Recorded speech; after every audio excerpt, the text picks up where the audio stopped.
Hi viewers, இன்னைக்கு நம்ம பார்க்க போற வீடியோ என்னன்னா, தமிழர்கள் கூட்டு குடும்ப வாழ்க்கையை பேணி காத்ததன் ரகசியம் என்ன? ஒரு கூட்டு குடும்பம் என்பது ஒரு சொர்க்கம்.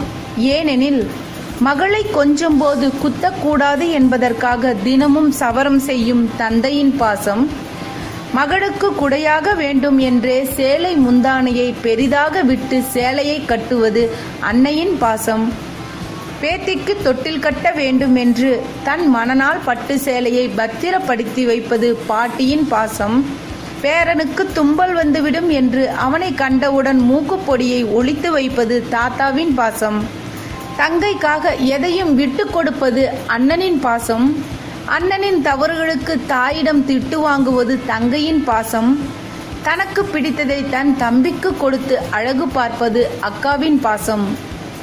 அம்மா என்ற சொல்லுக்கு என்ன பொருள் தெரியுமா?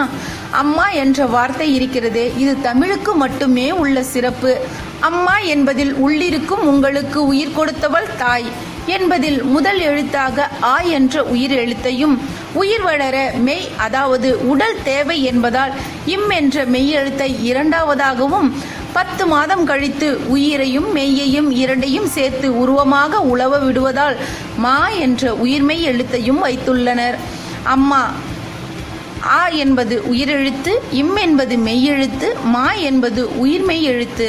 அதாவது உடலையும் உயிரையும் இணைத்து கொடுப்பவள்தான் அம்மா. உறவு முறைகளை அழகாக வகுத்து சொன்னவன் தமிழன். மற்ற எந்த மொழியிலும் இல்லாத சிறப்பாக தமிழில் மட்டும்தான் உறவுகளை சிறப்பிக்க ஒவ்வொரு உறவுக்கும் தனித்தனியாக பெயரிட்டு சரியாக வரையறுத்து கூறப்பட்டுள்ளது.